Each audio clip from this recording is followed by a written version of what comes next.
large dog climbing back over to get into the bushland. Maybe it was a feral dog and it had got mange, and that's why it looked strange. And, I didn't believe him, but I said, yeah, Dad, that's probably what I saw. Just to get it over and done with. I'd had enough. I just wanted to get inside and forget about it, or try and put it out of my mind. So that was it. Wow, that's a tough situation to deal with. When you have people that support you when you tell them about the encounters that you've had, or the encounter that you had, that makes it so much easier than when you're not believed, like it sounds like was the case in your situation there. I'm sure your dad had to realize that even the biggest dog's not going to leave a print the size of a bread plate like that. I've never spoken to my father about it since, so I have a sneaking suspicion that although he realised that maybe it wasn't just a dog, I think he just wanted me to calm down. I don't think he wanted me to be afraid anymore. Like I said, I was shaking, I was walking around, looking out windows, I was nervous. It actually took me quite a few days to be comfortable enough to go out after 6 p.m. when the sun was starting to set. I was that nervous. Yeah, I think possibly Dad knew that it wasn't, because he's not anti-paranormal, he's not anti-religious or any such thing like that. My dad very, very clearly says, oh, there's things out there that we don't know, but at the same time I don't think he wanted me to be afraid anymore, if that makes sense.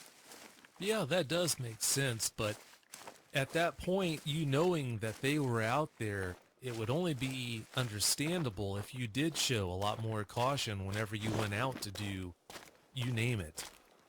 Are you still, 10 years later now, after that encounter, are you still having trouble doing things that you took for granted before you had that encounter, such as taking out the trash or just being outside, period, after dark? Not every day, not all the time.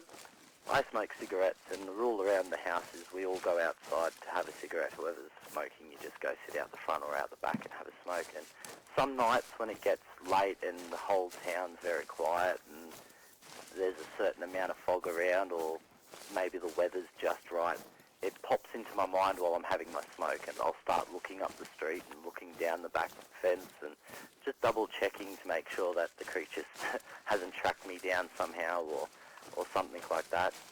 Besides that, my girlfriend and I go camping during the hotter months, and I'll quite often spend the entire night sitting up by the fire, just making sure that nothing comes around that shouldn't be around. It pops into my mind from time to time, and it's stuck with me, without a doubt. Well, that's understandable. I'm impressed that you're able to sit up all night by the fire like that when you're camping after what you've been through. That's really impressive. Well, I guess it's something my father taught me. It's the man's role to do those things. One funny story, we had a possum walk into the camp, and it was my job to escort this possum out. So, as I said before, I've worked with dangerous animals. I've worked with poisonous reptiles and 20-foot saltwater crocodiles. I've worked with cattle. I've worked with possums and kangaroos, and none of them bother me. Nothing. I think you could drop me in with a lion, and at least I know what it is. I understand it. And this the dogman or the werewolf or whatever it was I saw, it's otherworldly. It had this powerful presence about it, and it just sort of, it didn't sit with what I'd been taught at school. It didn't sit with science. It didn't make sense, and that's, I think, what scared me the most about it, is that it doesn't belong, if that makes sense. That does make really good sense. From a very early age on, you're taught by your parents and society as a whole that monsters don't exist, and that's hammered into your head time and time again all the way through your life. When one day you have an encounter like the one that you had that shows you that that's not true, that monsters do exist, it's only natural for that to turn your life upside down. I'm just so impressed that you've been able to deal with that encounter so well. Most people that see these things do not handle the encounter nearly as well as what you have. I'm probably going to sound like a complete idiot now, but I would like to see it again, but at a distance of about 300 yards with a rifle in my hands. Not to shoot it, but I would love to see it again just to confirm that what I saw really happened and that it's really out there. And to say I'm not curious would be a lie. I want to know more about it. I want to know, what does it eat? Does it hunt humans? Does it hunt kangaroos? Do they mate? Do they have 10 puppies? I would love to be able to learn more about these creatures, but from a safe distance with a gun in my hands. Well, understand, the gun's not going to offer you nearly as much safety as what you might think. That's pretty much what I said to my girlfriend. I said to her, I don't think a gun would have stopped it if it really wanted you. I listened to one of your shows just recently about these young teenagers running away from the dogman, and it caught up to them and tore one of their shirts. And I said to my girlfriend, if it got close enough to tear a shirt, it could have killed them. There's no way they could have outrun it.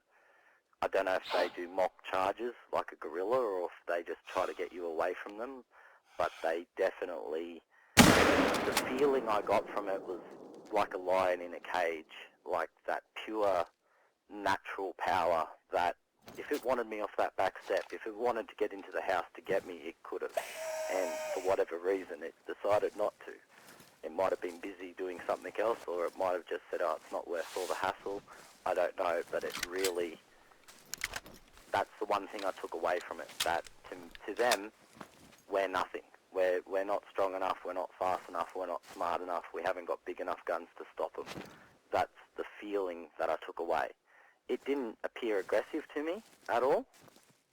It seemed actually completely uninterested, indifferent to me. It looked at me and I didn't see it snarl, it didn't growl, it flicked its ears towards me when it looked, but beyond that it didn't appear to show any sort of interest in me whatsoever. So maybe it was a vegetarian, I don't know, but it definitely had this air of pure natural power, like I'd imagine a grizzly bear to have, that presence, and I just knew that if it wanted me, it could easily have taken me. You made so many good points there. I'm going to try and make sure I address all of them that I can recall. The first thing I want to address that you just said there, since it was only 60 or so feet away when you saw it, you're right on the money. If it wanted to close that distance and get you, it could do that so quick there wouldn't be all that much that you'd be able to do. And also you mentioned if it wanted to get into the house, it could. I'm sure it wouldn't be any trouble for it to do that. So you're right on the money with that as well. To back up and address something that you mentioned earlier, you talked about it having blue eyes. That might seem very strange, the idea that something like a dogman could have blue eyes, but just like you're not the first person in the world to encounter one of these things, Kieran, you're not the first person to report seeing a dogman that had blue eyes either. There was a gentleman in Michigan that reported seeing a dogman at his door that had sparkling blue eyes. So, yeah, you're not the only one that's seen that. I'm not sure if that makes it even creepier or what, as if they're not creepy as can be all on their own. That's what I meant before when I said I'm curious. I would love to find out why some have red eyes and some have blue eyes. All the shows I've listened to of yours, they have red eyes. Now that you've told me that other people do have blue-eyed dogman encounters, it's very reassuring, but at the same time it just makes me more curious about the creature. They're so different. I would love to know more about them. Well, if you ever do have a chance to study one, I sure hope you study it at a very far distance. Don't make that mistake of getting too close. Don't worry, I'll have binoculars and a telescope. That'll be about as close as I want to be. That's much better. Yeah, curiosity killed the cat. And if you made that mistake, you just might wind up being the cat. Also, too, I don't want you to second guess yourself. You talked about how you'd like to see one again. just to reinforce that you did, in fact, see one that night. I don't need to tell you, you did see what you thought you saw. You're not crazy. That did happen, unfortunately. Fortunately, though, that dog man, like you said, wasn't outwardly aggressive towards you. It sounds like it was flat out benign, which is as good as that encounter could have been. It wasn't there to be nice to me. If I'd gone closer, it might have reacted. I don't know. But to me, the one feeling I got was, you're beneath me. I'm too busy. It had that real sense of just kind of like, I don't know if you've had cats, but you know when a cat and you're calling their name and they look at you and then sort of go, whatever, and look away? That's the feeling I got. Instead of being interested and wanting to be anything to do with me, it was like, you're so far beneath me right now, go away. That's the feeling I got from it. I don't know. You know what, Kieran? You're not the first person to report feeling that either.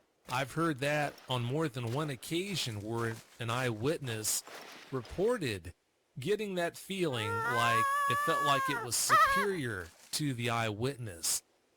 And it was hard for them to describe, but that was the gist of the feeling that they got. I'm superior to you. As long as you don't challenge my superiority or authority, everything's going to be all right. To be honest, it almost felt like it had better things to do. That's the exact feeling I got from it. Just no interest in me whatsoever. I might have been invisible as far as it's concerned. Well, I'm so glad it had that mindset. I've talked to quite a few people who ran into dogmen that did not have that mindset. The alternative is not nearly as good as what you ran into that night. Trust me. As I said, if it had been aggressive, I don't know if I'd be standing here in one piece. It honestly was close enough that I'm surprised I couldn't hear it breathing. It was that close, and looking at it, I know it could have closed that gap within the second faster than Usain Bolt. For whatever reason, it just wasn't interested. Well, thank goodness. Yeah, exactly. I'm very grateful for that. You and me both. Having been through that encounter, if you had to make the unfortunate decision on whether you would encounter another dogman or if you would encounter a yowie, which one would you rather have to encounter? Without a doubt, a yowie. Without a doubt. My girlfriend's very interested in yowies. She's part Aboriginal, which is, I guess, like a Native American to Australia. From everything I've watched and seen and heard with her, the only attacks that a Bigfoot or a yowie or any similar sort of creature make seems to be more just go away from me. This is my territory, leave me alone, I'll throw rocks and sticks at you, shake your tent. They don't seem to actually want to hurt humans, whereas this thing, it didn't seem friendly. I actually know of people who were unfortunately attacked by a dog man. So it does happen. We're talking about asking questions that only someone that had that type of a close-up and personal encounter would be able to answer. Yeah, I wouldn't like it to happen to me. Understandably so. That wouldn't be good. You mentioned, Kieran, that your girlfriend is Aboriginal. I'm curious, what type of legends and Aboriginal lore has she shared with you about dogmen and how they're talked about in their culture? Well, my girlfriend's not an elder. She's part of the Aboriginal Council and she works with the Aboriginal children at the schools. She's only part Aboriginal herself. As far as she knows, there's no tales of dogmen. She knows a lot about the hairy man, which is the Aboriginal sort of catch-all for the yowie. They call it the hairy man. There's a few other names for them as well, but she knows that there's a lot of tales about them. Even in where I've moved to now, there's tales of hairy man in the region. But as far as dogman goes, she said she's never heard of anything to do with them in Aboriginal tales or stories or anything like that. So maybe they came with the Europeans. I don't know. As far as the areas go where I hear about encounters, I've got to tell you that Australia, lucky for you, Australia seems to be one of the areas that has a lower amount of encounters than a lot of other areas. But the way encounters seem to be increasing over time, I wouldn't be surprised if you hearing about these kind of encounters becomes more common, maybe even a lot more common.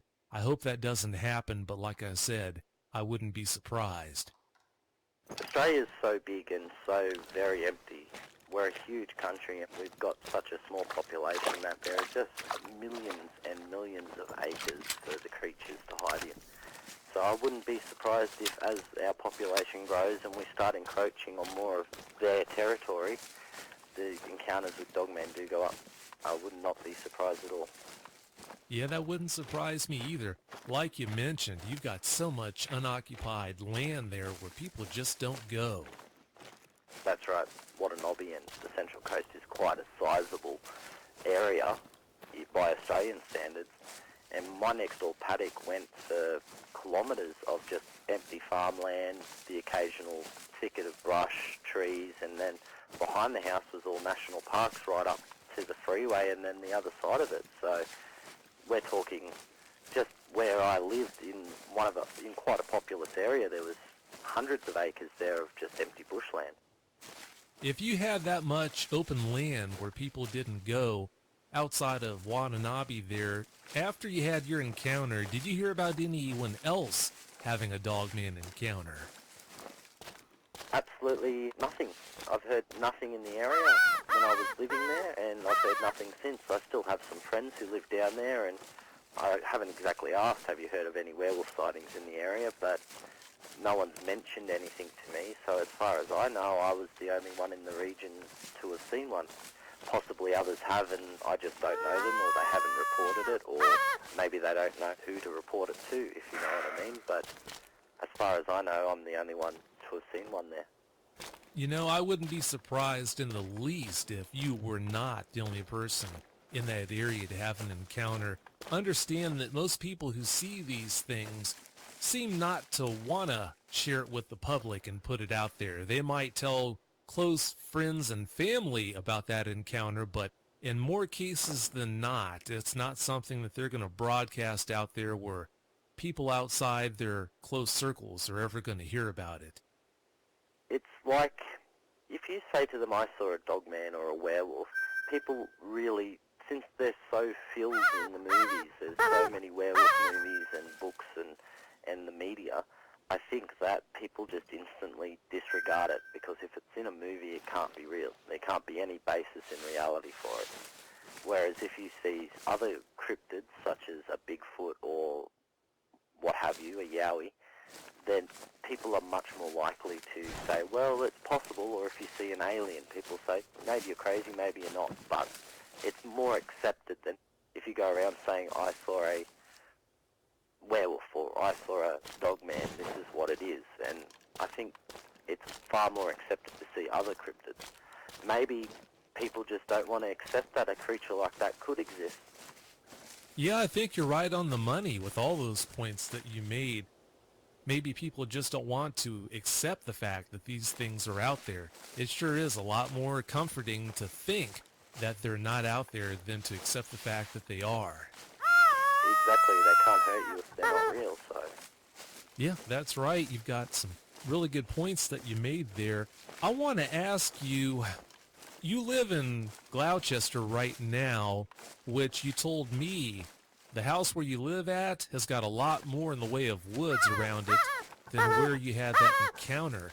That had to be kind of a hard move to make considering what you had been through already. My family and I made the move up here literally within a year of my sighting, of my experience. So, yeah, it was a very uncomfortable sort of first year here. We're living in town, and there's a lot of farmland and open fields around us, which makes me feel a little better. But within a 15, 20-minute drive, you can be in a national park or a state forest that'll just take an hour, 2 hours to drive through. We're smack bang in the middle of a very rural area. Yeah, you could have them all around you and you wouldn't even know it. Exactly. thought has crossed my mind. When we're out camping, I often think that. At first, we only camped in the car, which was great, because at least I felt that there was some metal between us and whatever else was out there. But lately, we've moved to the tent, and I think it's just something I'm going to have to learn to confront, because I don't want to spend the rest of my life living inside. And to be honest, I really don't think 4 walls and a door would stop it. No, 4 walls and a door would not stop it. Being inside a car or a truck wouldn't stop one of these things. It makes you feel better, though, if you are. Yeah, I'm sure it would. It's a false comfort, though. You know deep down inside that if it wanted to, it could still get in. Not knowing the geography of Australia all that well, how close is Gloucester to the Blue Mountains? Because I know that there is activity, dogman activity going on in the Blue Mountains right now.